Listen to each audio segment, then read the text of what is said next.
Welcome to the third and final episode of the Washington Pod. I'm your host, Zion Odom, and today we're on Zoom, and I am joined by my wonderful co-host Nore Alston. and our amazing guests. Naomi Graham. Kira Johnson. One more time, ladies. One One last last time. time. Okay, so today we're talking about our persuasive speeches and memorization skills. But before we get into that, ladies, how was our informative speech? And how are we feeling about the next one? What helped you get ready while you were ready to present? So I think my informative speech went pretty well. I was nervous that I wouldn't remember all of my points, but because we couldn't read our speeches anymore as we did with the first one, and we only had one note card, but it was a topic that I understood pretty well, so I was able to speak about it fluently. And I really liked my visual aids, and there wasn't too much information on it, but I think it supported my speech pretty well and gave the audiences something to look at. Okay, Naomi. I agree. I honestly feel like it went pretty well. I was definitely nervous at first about having so much to memorize, but I think having the note card and then having my visuals made it a lot easier. And then also like being pretty passionate about my topic, it made it flow naturally when I was presenting. So that's what I would say. Akira?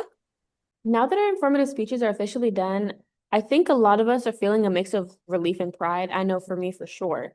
But for me, again, what really helped was rehearsing with intention, timing myself, practicing the transitions, using my visual aid, and making sure I understand my content instead of memorizing everything word for word. Because when you try to memorize everything word for word and you forget something, that kind of just throws off your whole train of thought, throws off the flow and ebb of things. So remembering not to try to memorize a full script, but the content and the ideas so that I can then verbalize them myself. And that made the delivery feel way smoother, way less stressful. And that's what I'm leaning into for this upcoming speech as well. Well, I definitely agree. It was a bit of a challenge because of the note card, but the visual aids really helped me, and I really liked that I was passionate about my topic, so that also gave me the push to be the best I could be in my space. Now, our persuasive speeches are coming up. What's some topics that we're thinking about? So I think I'm going to do mine about why pets are better than having children because I want my argument to be pretty lighthearted and fun for the class. I don't want to choose a topic that's going to cause a real argument. So, yeah. And then for my topic, I'm thinking about speaking about why I think college should be free for all students, all types of college. I feel like it's something that would be kind of relatable since we're all college students. Then it'd be interesting to hear some different opinions about that. I think y'all are better than me because I do want to argue. Mhm. My speech is going to be over why men are actually bigger birds than women. And so that's gonna be a discussion. But For sure. if we're ready, we need to understand before we do these speeches what persuasion actually is. Now, persuasion is the practice of influencing others to do, think, or believe something through speech and writing. Please excuse the sirens. Now, persuasion happens all the time in our day-to-day lives, but we usually don't recognize it. Say, for instance, you want to go out to eat, but your friend wants to go to the dining hall. Now, your friend is giving you better options about going to the dining hall, like saving money and time, than going out to eat. And so you decide to go with your friend's idea. But persuasion also affects the bigger things in our life, like making laws, court decisions, and even activist groups have day-to-day influence on your lives.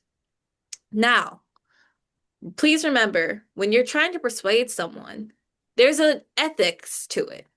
When you persuade, you need to make sure that you are not being forceful or threatening to the person because that is no longer persuasion, that is corrosion, coercion.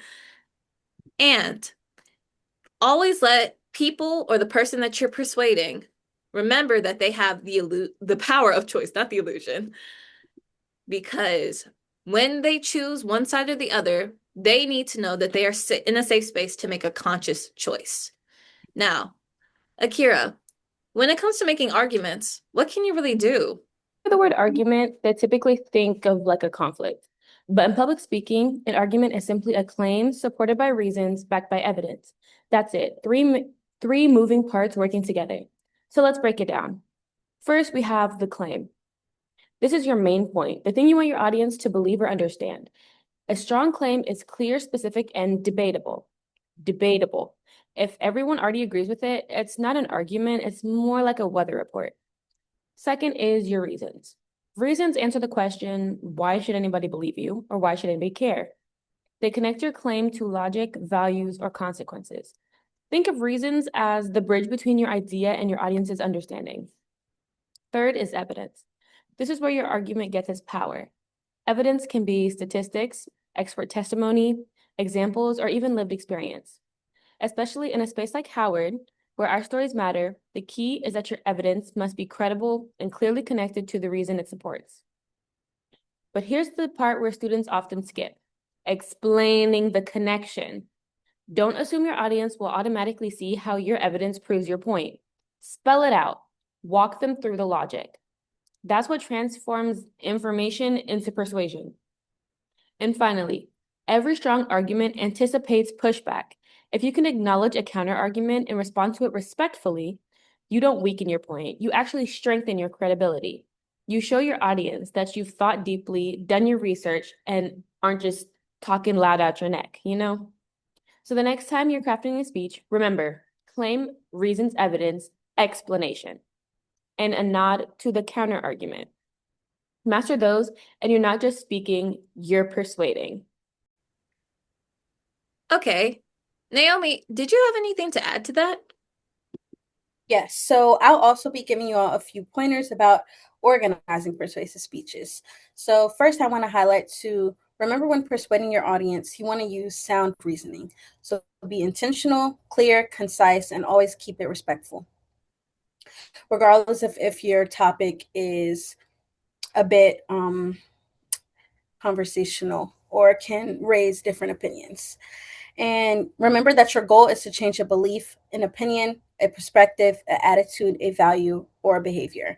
So your audience has to be able to trust what you're saying and what you're trying to convince them of. So make sure that you have reliable evidence to back yourself up. And as far as credibility, try to stick to using ethos, pathos, and logos. Sorry about that. That was Siri. And make sure you use those appeals in a structured and organizational order. This way you include emotions, logics, and credible resources. And all right. What was your topic again? Could you remind me? Yes, so my topic, I'll be teaching you guys the arguments that are at the core of persuasive speeches. So arguments are far more than elaborate fights with your sister over the disappearance of her cute top. Those are more of bickerings or fights.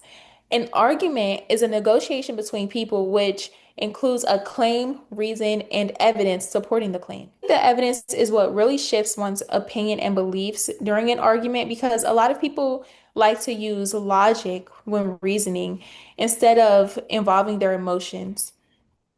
So, using an emotional argument would not be effective for most people. And finally, of course, is the conclusion. This is where you wrap up your argument and bring it home. And when writing your persuasive speeches, you want to ask yourself these four questions. What is the speaker trying to prove? Why? Wait. You want to ask yourself these four questions. What are you trying to prove? Why do you believe it? What proof do you have? And what is the listener assuming about what you are saying? Hopefully, these four tips can help you in writing your persuasive arguments. That is all from the Washington Pod. Thank you so much for tuning in with us. Bye. Bye.